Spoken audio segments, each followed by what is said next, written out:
pod bay doors, please, Hal.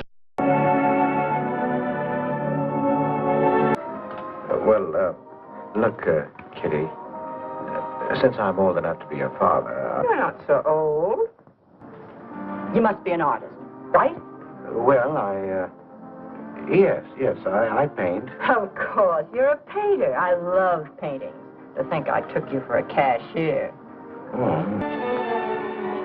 You mean, you see this when you look at that?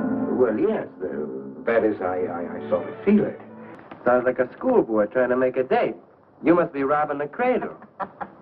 What's so funny? You are. He's old enough to be my father. That's the old fellow who came to my rescue Saturday night. My hero. No kidding. And Johnny Prince. Glad to know you, Mr. Cross. How do you do? Seems to me I've seen you before somewhere. Could be, Mr. Cross. Yes, I just don't seem to remember. Maybe I'm mistaken. Could be. You have a little trouble with perspective, don't you? Yes, that's one thing I never could master. Perspective. Well, I guess I'll have to run along. So long, Mr. Cross. Has he been here long? No, why? I don't like him. Oh, Johnny's all right. He's a nice fellow, Chris. Really is. I don't know why you don't like him. Well, was he the one? One what? How long have you known Catherine March? Answer me. I don't know what you're talking about. Come on, Johnny. I heard you.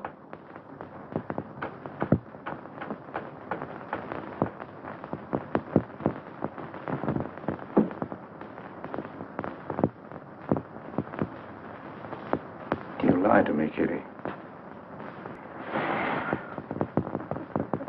Oh, now, don't cry, Kitty. I know how you feel, but that's all over now.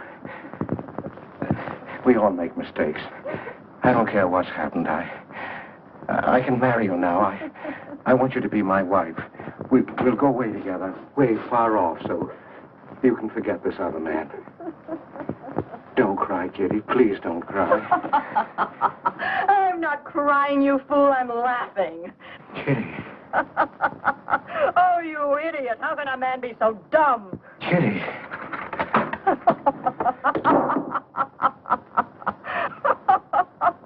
I wanted to laugh in your face ever since I first met you. You're old and ugly, and I'm sick of you. Sick, sick, sick. Kitty, for heaven's sake. You killed Johnny? I'd like to see you try. Why, he'd break every bone in your body. He's a man. You want to marry me? You? Get out of here. The pod bay doors are open. Welcome once again. I am your host, Jerry Dean Roberts of ArmchairCinema.com and also ArmchairOscars.com. And as always, joining me across the country is the film historian and critic for TalkMovieToMe.com. Currently standing under a lamppost, wearing a fedora and a long coat, flipping a coin. In the dark corners of the human heart is my co-host, Mr. Doug Heller. How the heck are you today, sir? For cat's sake, Jerry, can we just get down to it? Actually, the funny part is I actually do wear a fedora, and when it's winter, I do have a full-length overcoat. But do you stand on a street corner under a lamppost flipping a coin? No. See, only in my dreams. We're talking this week about a real oddity. It's Fritz Lang's 1945 film noir called Scarlet Street. And I love this movie to death. It's a great movie. It's like a weird kind of template for the character of Jerry Lundegaard in Fargo, because it's just... I thought about that too. We'll get to that. Saddest sack you could ever imagine. It's film noir, but I've got to ask you a question. Is this a satire? It almost feels like one. It feels like almost a parody of those tropes of film noir, or those things that we know from the Maltese Falcon and all of that, the great Out of the Past and those kinds of movies. It almost feels like a heightened parody of those films. I would say that it might be. if it weren't for the fact that film noir hadn't yet been named and a style hadn't really been established at that point. That was just how things were getting put together. It was the French in post-war, maybe in the early 50s, when they finally got all these movies. They're like, oh, everybody's making this new kind of picture, and it's like, no, there was no collaboration between this at all. No. This just happened about, and I don't think Out of the Past had even been out yet. Because this was made in 44, but it I wasn't think really Out of the released Past until was in 44. 47. Yeah, I think 46, maybe 45, 46, somewhere in there. But this came out before that, so this has the weird advantage of kind of being an early noir that kind of parodies the tropes that will come later.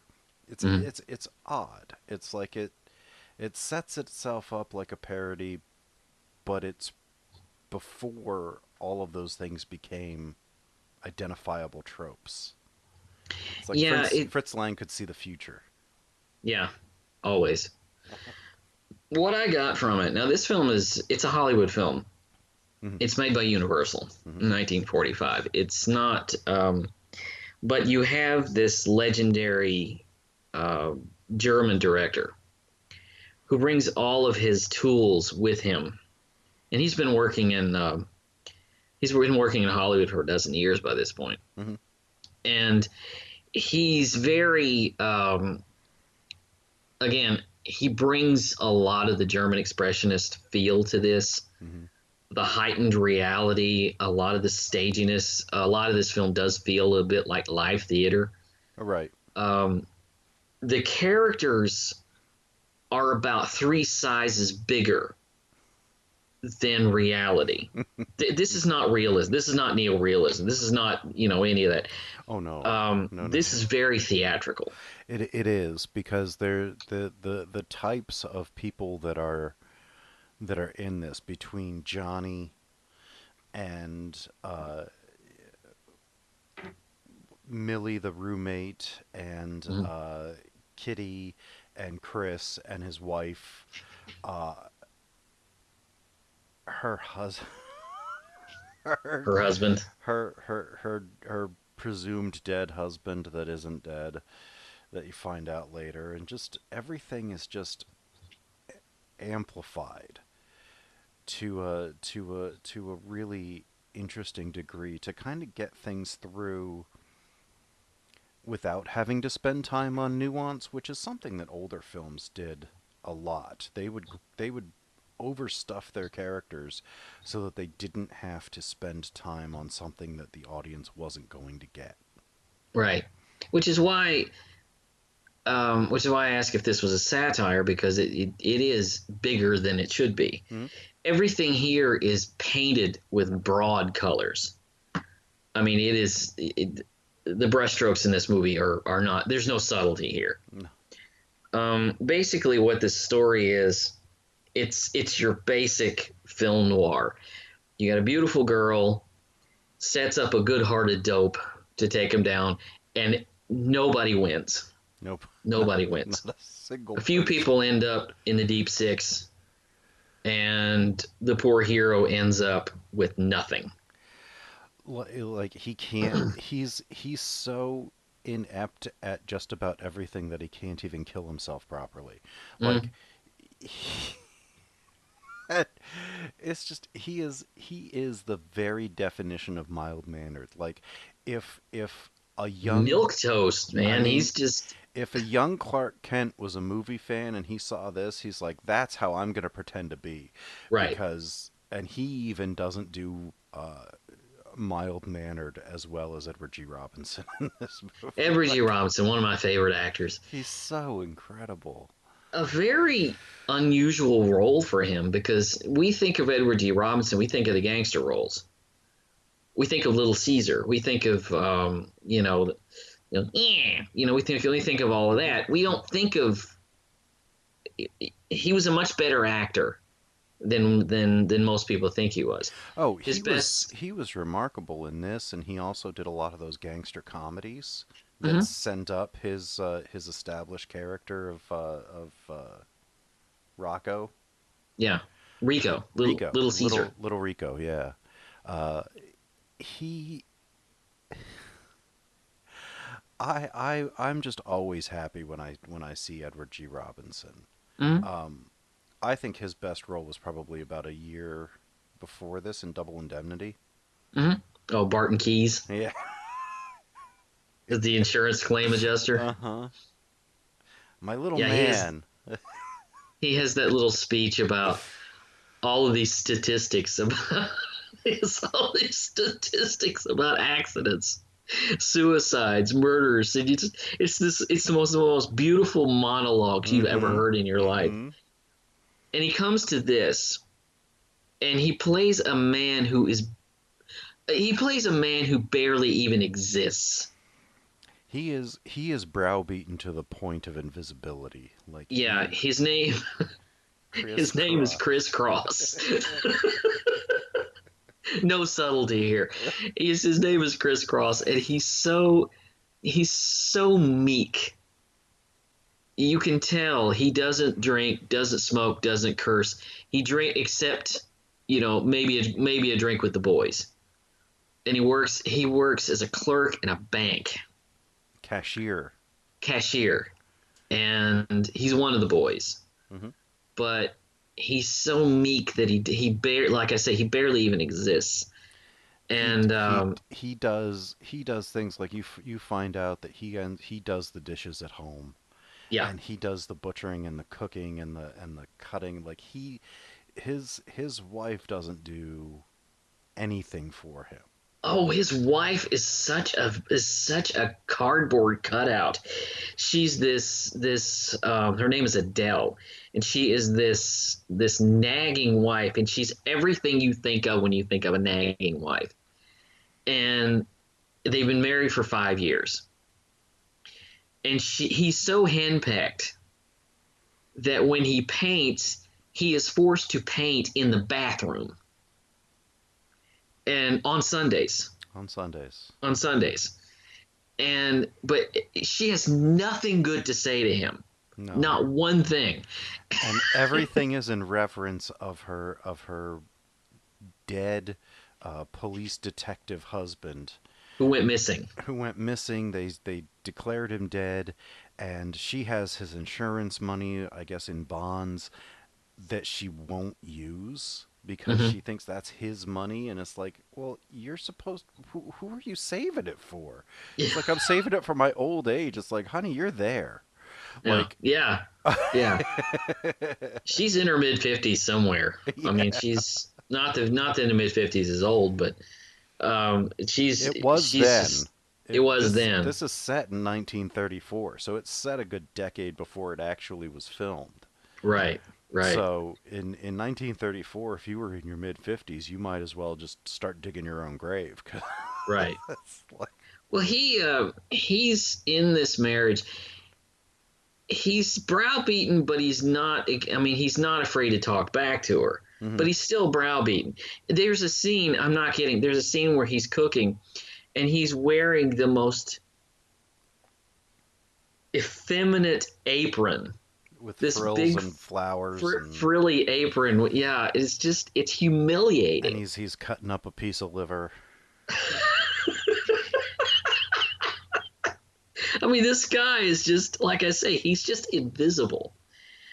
Well, he has a change in his life because at one point he's out having a drink with the boys, and then he goes outside. They're celebrating his 25 years. They gave him his gold 25 watch. Years as a clerk, as a cashier in a cashier. That's as high as he rose. Right. They go outside, and apparently the boss is dating this woman, this gorgeous blonde, and he sort of talks to his coworker about how it'd be wonderful to have a beautiful woman in his life. Just somebody to love him. Somebody to love him, really. And he sees something happen across the street. This woman gets slapped around. he runs over and he knocks the guy out, and they call the police. And the woman that he rescues is named Kitty. And she seems to be exactly what he's looking for. She's a gorgeous woman, played by Joan Bennett. And they go to dinner, and he starts talking about his dreams and aspirations to have been a painter. This movie, by the way, is all about misinterpretation. It's all about miscommunication. It's all about people making assumptions that are wrong. Mm-hmm. And she looks at his clothes because he's dressed up. He just came from a function. He's dressed up, so she assumes he's rich. Mm-hmm. And she assumes that if he's painting, he must be selling the thing, so he must be making money off of it. Mm-hmm. So she, they kind of have this conversation back and forth, and it seems to be on the same plane. They seem to be in the same place emotionally. What he doesn't know is that, how do I put this nicely? I'll put it this way. The original source material was a French novel called La Chienne, which literally translates to the bitch, which is about right. The dog, but yeah. Yeah. And she... With the law, it's feminized, so yeah, pretty much. Mm-hmm. Okay. Yeah. I got you. She's very good at putting up a front, because then we see her at home. And she's lazy, and her apartment is a dump. Her boyfriend's nickname for her is Lazy Legs. Yeah, her apartment is a dump. There's garbage all over the place, and just dishes piled up, and she just spits grape pits out onto the floor. It's right, like, oh, right. Geez. She's just this. She's not at all what she presented to Chris, and he doesn't know that. He doesn't know that for a very long time. And it turns out that the guy that Chris knocked out is Johnny Prince. And to call him a slime bag would be pretty much underselling it. He's what would be known at the time as a no-good-nick. He's a hustler. He doesn't have a job. He doesn't usually have money. He just goes and he just gets money wherever he can. They're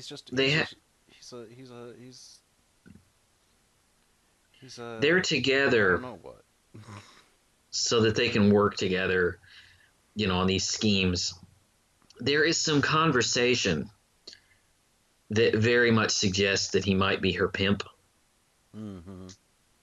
The movie doesn't go. This is 1945, so the movie doesn't quite go there, but it's underneath the dialogue. You can kind of read it. Her roommate says that you should go back to work, because I guess they're both they met as display models in a store. The back then they would have like just kind of women on tap that could get into whatever and model the dresses and stuff for the women and people, like they did in Vertigo. Mm-hmm. That was a thing. And so she was modeling corsets and she was modeling dresses and stuff, and they that's how they met, that's how they moved in together. But then Johnny came into the picture and she left work. So yeah, there's what does she do all day? She sits around in lingerie, eating grapes and smoking. Mm-hmm. And it just horrible human beings. Mm-hmm. And we follow these people for a very long time. Yeah. Because Dan Duryea, oh my God. It's the same note through the whole movie, but it's an interesting note. Because his delivery, And the delivery is always like this, and just kind of, let's go do this. And it's always like that. Yeah, he's the classic street mug. Yeah. From the 30s and 40s. It's like, yeah, we got something going on, but you'll only know that if you listen to every word I'm saying. Yeah, that's how it is. Yeah, that's how it is. Everything he says sounds like a scheme. Yeah, like, which it pretty much is. Yeah. I mean, and he's not much different in other movies, but no. He's pretty much the same note. I've seen a Western with him in it, and he acted like this. But so Kitty thinks that Chris has a lot of money, which he doesn't. Mm-mm. He paints on the side, and his painting is not very good. But they seem to think that he has a lot of money and that they can make some money if she works the paintings out of him, that they can sell it and make a lot of dough. Well, that was their afterwards. They just figured they can milk him for money, just giving it to her because they figured he was successful. Then was it Jack? Dan Durier's character. Oh, Johnny. Johnny was like, yeah, I think he's a fake. I don't think he actually is an artist, or let me take these down and get them sold and see. She's convinced that a gallery would know, but then he takes them down and they get sold to an art critic who adores them. Mm-hmm. And he basically just says, okay, well, we'll say you're the one that is the artist. And then when Chris finds out that she's putting her name on his paintings, he's like, okay, that's fine. I'll keep painting. Yeah. It's just great that my work is getting recognized, and it doesn't matter because he thinks she loves him. Mm-hmm. And when he finds out... He doesn't know about Johnny, by the way. He suspects about Johnny, but he doesn't know for sure because he's giving her the complete and total benefit of the doubt, just taking her at her strict word, which is a huge mistake. He's such a mouse. I mean, he's such a mouse. He just does not even see that he's being scammed. And even when he figures out he's being scammed, he doesn't care. No, he doesn't. Just this beautiful woman is in his life. He doesn't care. Mm-hmm. Because when he seems to approach the point where he's going to confront her, she breaks down in tears. Mm-hmm. She really, she pours on the act, and he breaks. Mm-hmm. So he's manipulated into doing this of his own accord, and it's really... Yeah, he is not hard to manipulate. You want him to do something, he'll do it for you. Right. Kind of regardless of who you are. Now, he does have a great moment of clarity that I loved. When the detective husband of... what's his wife's name? Adele. He comes back and he's like, well, I was taking money on the side from the speakeasies, and I was about to get found out, and so he basically staged his death, rode a ship down to South America, and then he came back and he's like, well, I'll stay quiet and stay out of your life if you give me money so that you can stay married to Adele. But Chris doesn't want to stay married to Adele, so he sets it up so that she finds out that he's still alive. By the way, you should know this. This guy drops into this story out of nowhere. Out of nowhere. It's just about the beginning of the third act. He just turns up. There's no indication that any of that's going to happen or anything. He just pops up. It's like, oh, Chris is on a street corner. He's at a storefront, and the guy just shows up in a hat and an eye patch. He's just they say the person says to him, "Hey, there's a detective down there for you." Oh yeah, okay. And so he goes down and he goes, so you're a detective? He goes, well, I used to be. Don't you recognize me? And he pulls the eye patch up. He doesn't even need the eye patch. No. He's trying to be disguised. It's been 5, 6, 7 years since he died. Nobody was going to recognize him, but he's trying to be undercover anyway. And Chris is just like, yeah, sure. You should have your own insurance money because it's your money, right? It's like, well, no. Life insurance is the only thing you buy that you never get to use. Yeah. It's not for you. But Right. he's like, well, that's your money, even though he's been kind of picking at it a little bit. He's been pulling some of those bonds out. And so he just sets it up so that she's there when he gets there, and she's like, oh, you're still alive, so I'm not really married to her at all. And then he's like, well, I'm free now. Now I can marry Kitty. Mm-hmm. No such luck. Mm-mm. Here's the funny thing. I watched this last night. Late last night. And I was paying attention to it. When he turns up, when the ex-husband turns up, I wondered if I had missed something. That's how abruptly he drops into this story. There's a detective that wants to see him, and Chris knows that he's pulled some money out of the cash box. Mm-hmm. And he just figures that he's getting found out. Yeah. And that's not the case at all. In fact, this guy wants him to steal more money. And the worst part is, at the end of it, you find out that the most he took from the bank was $1,200. Now, in 1934, when this is set, and even in 1944, that's a hefty chunk of money. Mm-hmm. Mm-hmm. But nowadays, particularly during the Depression. Yeah, particularly at that point during the Depression. It's post-prohibition, but it's if you did that now and it's like $1,200, it's like nobody would even miss $1,200. Mm-hmm. Like you do in these small deposits, so you can't really find anything out, and $1,200 is. Today it's nothing, but I get stunned when people get arrested and they say, oh, they stole like $8,000. I'm like, they're going to prison for not a whole lot of money. If they had the ability to get a lot more than that, like $8,000 isn't going to get you very far anymore.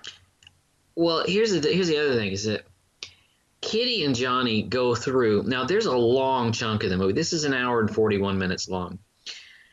I'd say probably about 45 minutes of it are Johnny and Kitty trying to set up this art scam, at which they're trying to get these guys at the gallery to buy this stuff, and they don't know that, and the guys at the art gallery don't know who the original artist is. They think it's Kitty. Mm-hmm. That's a long chunk of the movie to get that set up. I don't know if you had this same thought while watching it, but I'm thinking to myself, you know what? It's much easier to go to work and work 8 to 5 and get a paycheck than it is to put this silly plan into motion. Because I'm watching these people thinking, you are working a lot harder at this scam than I probably am at my job. Well, but I'm working legitimately. Well, but if you also think about it, especially back then, when they finally say, when the gallery owner is talking to Johnny, he goes, well, how much are you going to pay for these? And he goes, well, we've got to work up to a price. The price has to be worked up. Mm-hmm. When it's finally in the gallery, they're going for $500 a pop. Yeah, they don't know what they're doing. Kitty and Johnny, they don't know what they're doing. They don't know anything about this at all. But if you think about $500 a pop, and they're selling out so much that they need new paintings to come in and be put up, that's more money than most people at that time made in half a decade. Yeah, I was thinking that. Was the art market in 1934 really that good? Well, the people that had money had it, Yeah. and the people that didn't have it suffered. So it's not that different from today. Mhm. it's Yeah. you know, people still have millions of dollars to spend on a piece of art, while there's still people that don't They're have starving. don't have the money for a crust of bread. Yeah, and it would take like $8 billion to end world hunger, Yeah. and there are people that like have their mattresses stuffed with more than that. Hmm. Buried in the backyard or something. Like, so But I thought about that. Is that as hard as those two people work to get this scam in motion? They could go to work for Well, see, 5-6 days a the week. the I mean, funny thing is that wasn't the intended scam. yeah, They just figured they would get some money off of Chris, so that Johnny could invest in some, I don't know, restaurant or garage or something, hmm, and then he wouldn't have to. He would just reap the profits from the business that he invested in.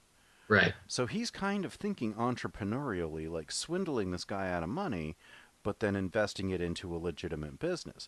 When it's this critic that buys them and this gallery owner that is just like, we need to have these, that's when everything changes in Johnny's mind. He's like, hmm, well, let's try to do this. And it ends up getting set up in one night. yeah, But they need to, and he's leaving it all up to Kitty to lie to Chris about where the paintings are and everything. And then hmm. when Adele sees them in the gallery, she assumes that Chris has been copying these paintings because that's how he started off She painting. assumes that he's been copying them from Kitty. You're right. When in Yeah, fact it's his original work that she is stealing from him. hmm, And I just that woman is so terrible to him, and he even says he's not in love with her, he was just lonely. yeah, So you know what? I would rather be lonely than, yeah, I mean, she does not, and I don't know that he would have had a whole lot of self-respect to begin with. Obviously he he didn't. didn't. Obviously he didn't, because he's just like, well, there's this woman here and she's widowed, and I guess I'll just marry her to Yeah, save money for paints, because I was living in her house, and then I guess we'll just come together then and just make it official for no reason at all. yeah. They're both older. I mean, they're not going to have kids. They're not there's Oh there's no God, no. there's no real benefit to any of this, because he doesn't make a whole lot of money, Mm-mm. and she reminds him of that constantly. Hmm. Like she's mad that he's spending money on paints in the first place. Yeah, she forces him basically to paint in the bathroom on Sundays. But then she's shocked when she walks in on him. Right. It's like, Well, just he can't win. no, she knew he was painting. She didn't know that there was He brought a friend. Yeah. that the buddy was over, because he said come over, but then he lied about. He says that he never invited him, that he just dropped in, because apparently he's not even allowed to invite people over. Yeah. He's like, oh, it's my wife, I gotta, well, thanks for dropping by, it's unexpected. When he said plain as day the day before, why don't you come by tomorrow?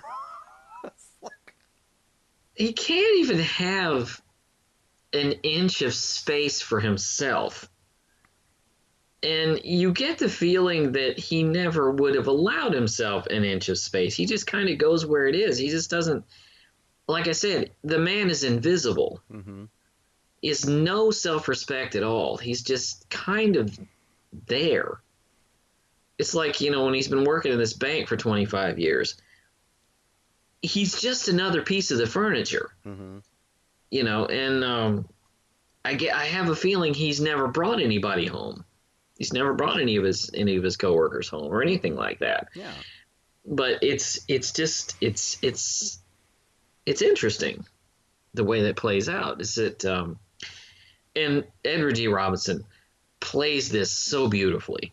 Yeah, he does.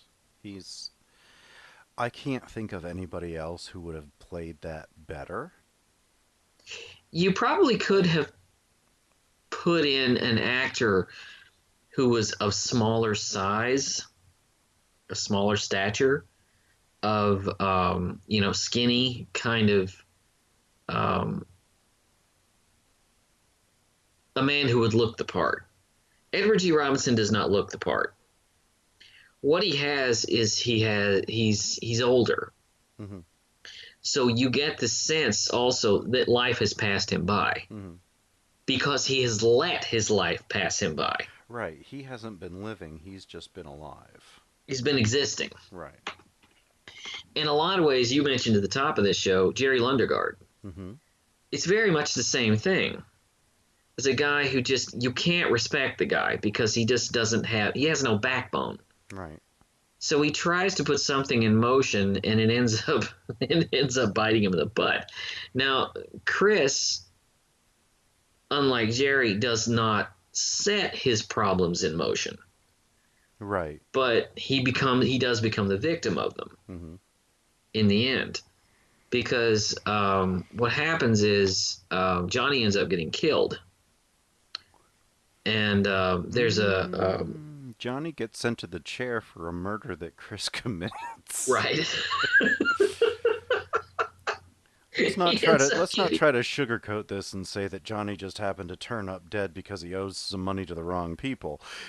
He got sent to the electric chair after a full trial of basically the fact that Chris is so meek and meager that there couldn't have been any question that he didn't murder Kitty with an ice pick the way that he actually did. No one would believe that Chris would do something like that. And Chris, by the way, ends up committing a double murder.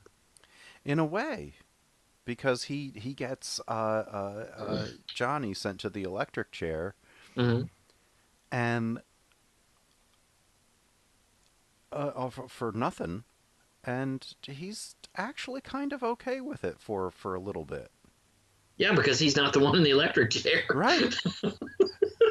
And like you could tell that he actually kind of worked that out, kind of in the same way that it dawned on him that if he got his wife's not dead husband to show back up, he would be able to be free of Adele. Right. So you can see in his head this turn.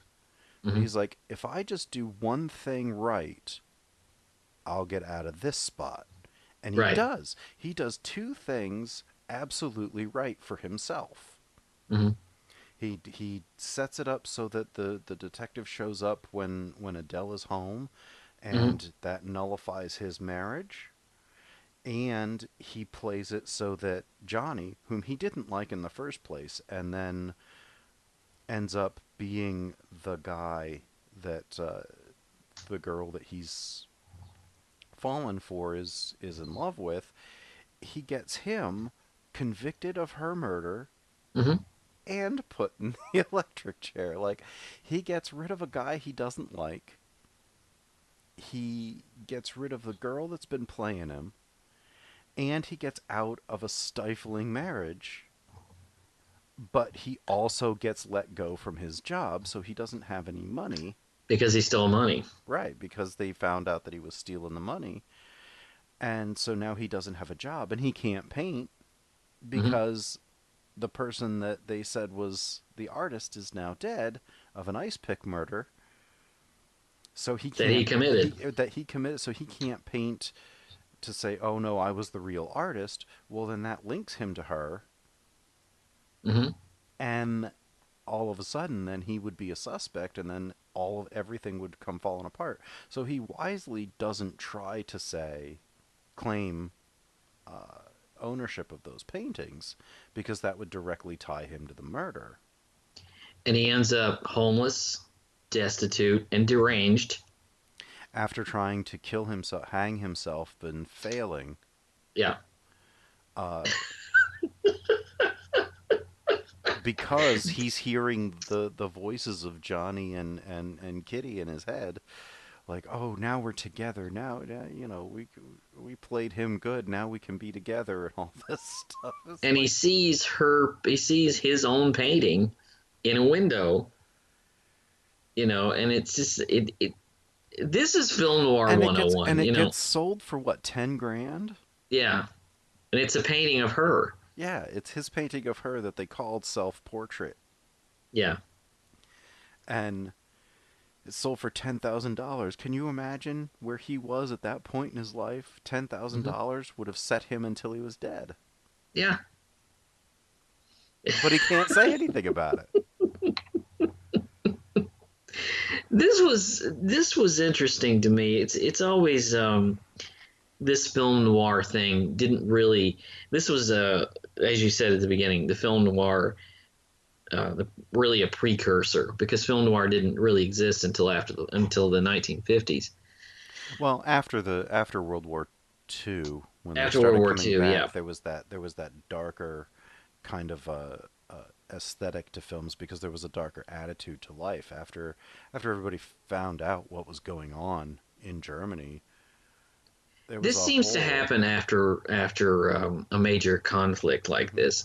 There was also a big depression too, because the war boom was over. There was no more, you know, factory jobs churning out weaponry and uniforms and stuff like that. There was no, you know, there was that big huge recession after the war boom, so people were not in good spirits.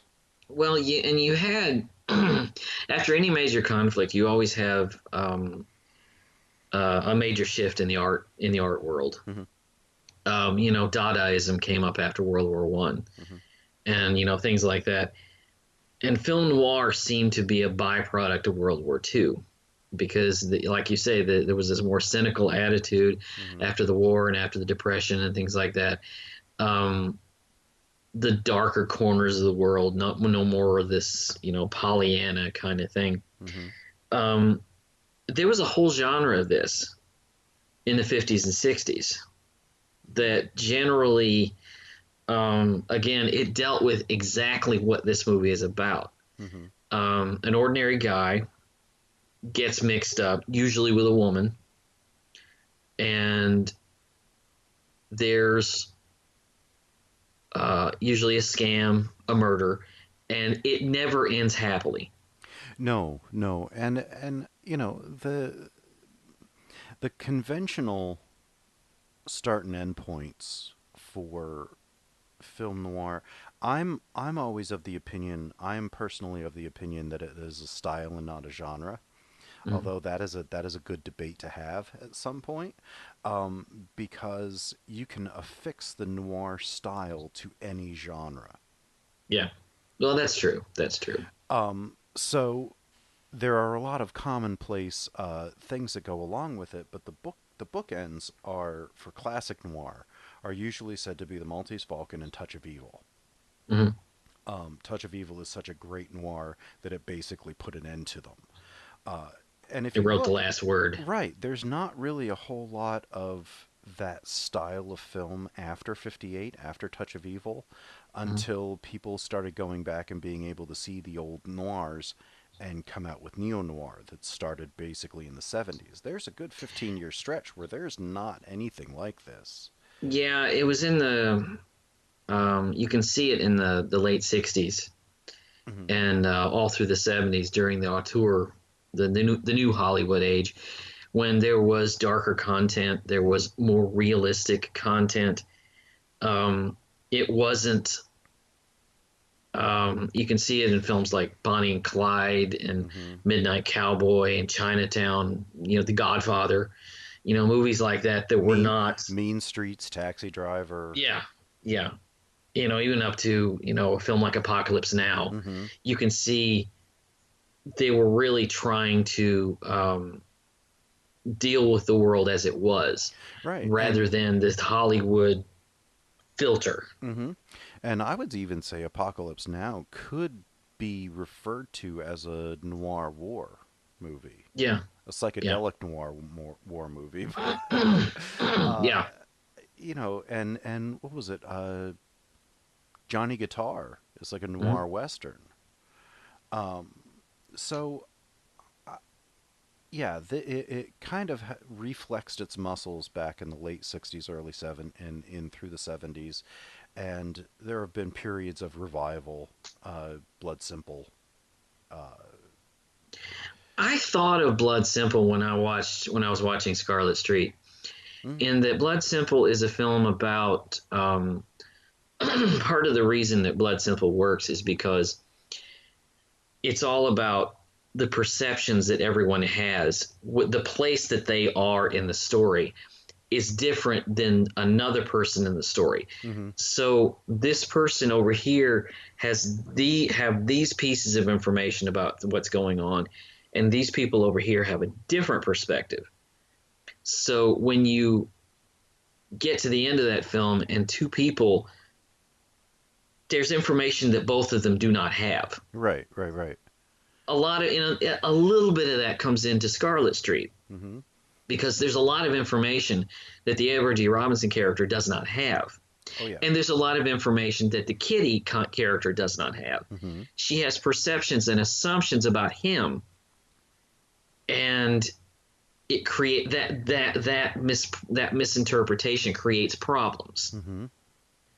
That's the strength of the writing of this story. That's one of the reasons I picked it for this show, was because I find the script for this fascinating, as streamlined, as mainlined as it is along the film noir genre.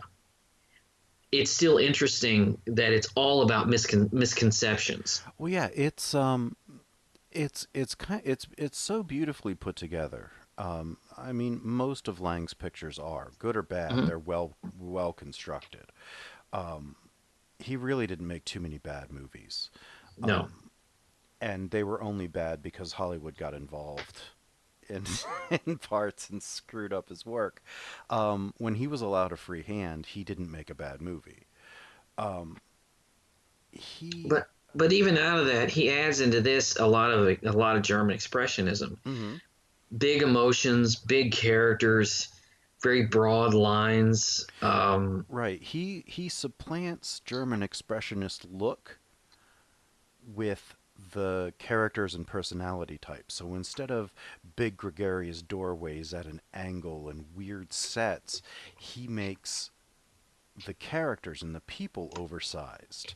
Yeah. So it's still the expressionistic, but it's expressionism for a sound era. Right. So he doesn't spend a lot of time on oversized sets and things like he did in his Silence, especially Metropolis that we talked about before, Mhm. or Siegfried and spiders and spies and Dr. Mabuse and all that kind of stuff. M. And even in M. He started in M because that was his first talkie. And that will be featured on this show as well, probably in October. I think it's going to be one of my picks for Shocktober. It is scary. Oh, it is. It's terrifying. We'll get to that in October, but I have a whole lot to say about M. So he started to transition with M from scary sets to scary people. Mhm.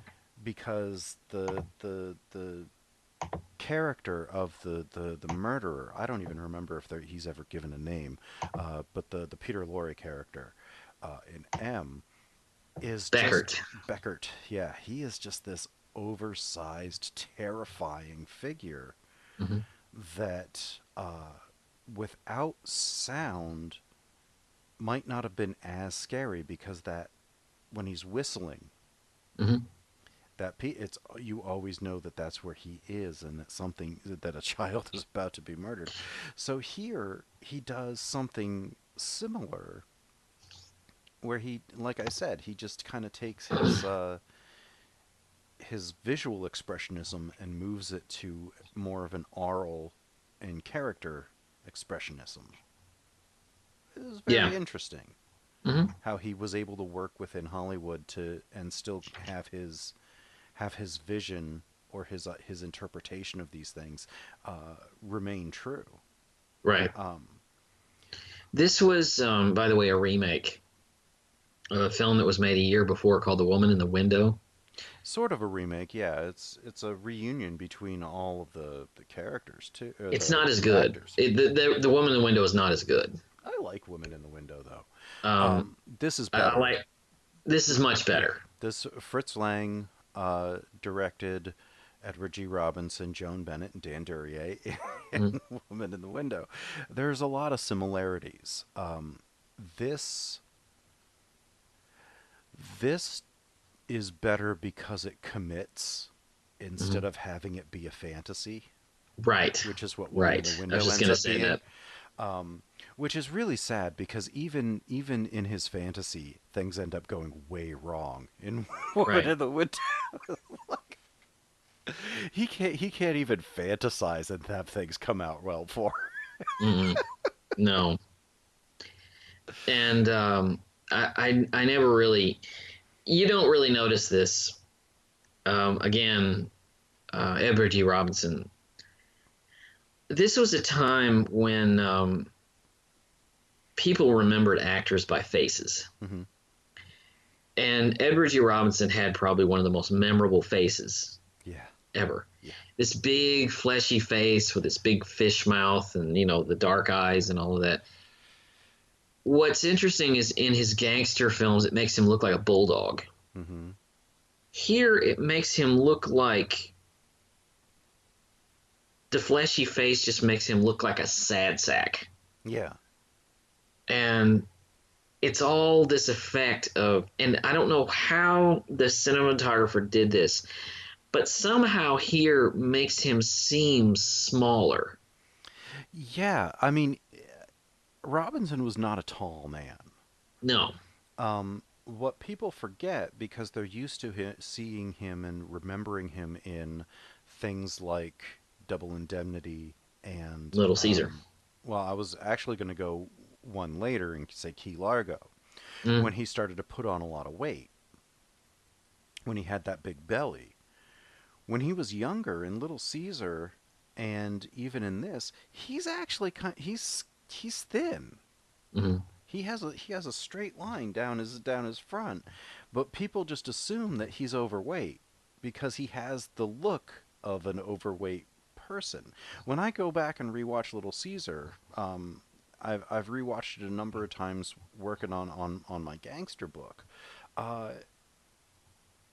It's remarkable how thin and young he is. You don't think about it, because I was always used to him being, just in my mind's eye, I see him in Double Indemnity and Key Largo in his later roles, when he was always like kind of, when he spoofed himself even, and before he started putting on weight, he was really a skinny, almost a good-looking guy when he was younger, before everything started to droop. Yeah. And he just looked, his face has never served him better than in this movie. Right. Right. Because his mouth is naturally downturned.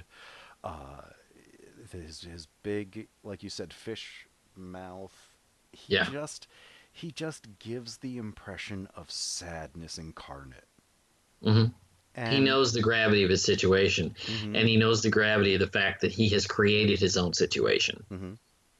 And it's weighing him down. It's actually physically pulling him down. Right. But again, it's a remarkable, and I think such a much better actor than most people give him credit for. Absolutely, up one side, down the other, yeah. He was never nominated for an Academy Award. Which is... He got a Lifetime Achievement Award. He received notice that he was being honored by the Academy a week before he passed away in 1973. And but I think is remembered more by people than a lot of the people who won the Oscar. That's true. That's true. You know, some of those actors who won the Oscar, not to put the Oscar down, but some of the actors who won the Oscar have faded away. Like Friedrich March. Or Warner Baxter. Oh, you know, somebody like that. I mean, but Edward G. Robinson remains this legend. And he was wonderful. And if you really get into his work, it's such a great thing. It's a great career. He was really wonderful. And I think part of his notoriety comes from the gangster roles that he played, not because people remember those movies, but they remember Looney Tunes spoofing his Little Caesar character. Mm-hmm. On a lot of occasions, but there was one Bugs Bunny one where there was a Racketeer Rabbit. Yep. I was just thinking of that. And it was shut up. Yeah. Shut up. And it was basically a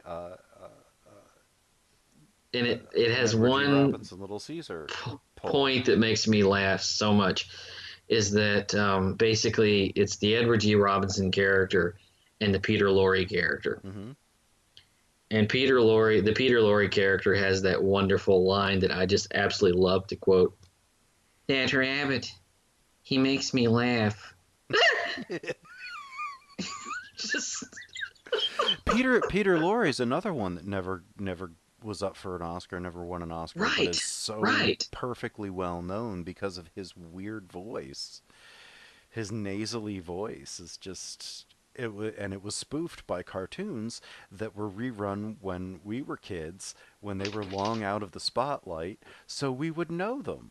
Like, that's how we learned who these people were. That's how I got to know who Groucho Marx was, who Edward G. Robinson, Peter Lorre, even Humphrey Bogart. You know, you knew who they were before you knew who they were because you watched these old cartoons that were contemporaries of these movies, which is phenomenal. Yeah, he's quite remarkable. Even Joan Bennett. Yeah. He's kind of been forgotten. She has been, but at the time she was bigger than her sister, who was Constance Bennett. And did you know, I don't know how much you read up on this, but this movie was the first film produced by the independent production company called Diana Pictures. Yeah, I heard that. Which was owned and operated by Joan Bennett, her husband, Walter... Who was her husband? Walter Winger. Okay. Walter Wanger, and Fritz Lang. This was their first picture in this production company. And the picture was initially banned because of the violent ice pick stabbing. And so then it was banned in New York, and they made changes, and then other cities were starting to ban it, and Bennett started to make the point that censors don't actually have the power to ban films. They just have the power to say, maybe there's some questionable material. But then it got approved, and it got distributed in 1946, and because there was all this buildup, it ended up being a massive hit for them. So their first picture for this Diana Pictures was a huge hit for them, which is really cool. You know, it's this independent production company that this movie might not have, without all the notoriety and getting banned and all the talk about it, wouldn't have ended up probably doing much of anything. It would have been dumped as a second on a double bill, you know. It got censored and banned, and ironically, it ended up in the public domain because it is currently in the public domain. You can find it anywhere. It's actually on YouTube right now. It's on YouTube. It's streaming on Amazon Prime. Yeah. And it's not a very good quality print on Amazon Not a very Prime. good quality print. But you know what? Given the subject matter and the people you deal with in this movie, a bad quality print kind of helps a little bit, Unless it's like washed out. unless it's like washed out. But I mean, when you get a print that's not so good, sometimes it can add to the effect. It can if it's really grainy and poppy and stuff. I remember, I'll never forget one of my favorite horror films is the Texas Chainsaw Massacre, which if you get a bad print works well because it's supposed to look like Oh, that. because it's gritty and grainy. That is a movie I will never watch a second time. There are But not many movies like that, and there are even some that are heavy dramas like Schindler's List. I've seen yeah, that 3-4 times. I cannot bring myself to watch a Texas Chainsaw Massacre, the original, the Toby Hooper. I cannot watch that a I've second seen time. it twice. It's ooh, yeah. I can't Um, do it. but I'm stunned I made it through once. but some of those movies they do work better when you have a middling print. Hmm. And but anyway, shall we move to recommendations? Yes, after you, sir. I'm going to recommend that you watch anything. You have an evening of Edward G. Robinson. Oh man, Little Caesar that's a good is night. Edward G. Robinson 101. Hmm. You got to see Double Indemnity and Scarlet Street. Hmm. And you got to follow it up with The Racketeer Rabbit Key Largo. Don't forget Key and Largo. Key Largo. That's gonna be one of my recommendations. Key Largo. I'd say watch Woman in the Window. Mhm. It's this without the commitment to reality, um, which is still a good movie, but this is a better picture. Um, for stemming off of Fritz Lang, we've talked about his stuff before with Metropolis. Um, his stuff is always good. If you want to see something that's kind of a head scratcher, like really Fritz Lang directed this, watch the Western. It's called Western Union Yeah, from that like is a weird film. 52, I think. That is a bizarre picture, and you would never know that Fritz Lang could have directed a Western. It's not a bad picture either. Right. Um, but yeah, this set off a whole string of this was the blueprint. If Maltese Falcon was the first as a detective noir, this was one of the first femme fatale Yeah. noirs. You had this, and then later you had Out of the Past. You had Gun Crazy, uh, uh, Farewell, My Love, Double stuff like Indemnity. Double Indemnity. You had all these things that I'm actually shocked that we still haven't talked about a Billy Wilder picture, but that'll be remedied, I think, in our We'll get second to that. season. So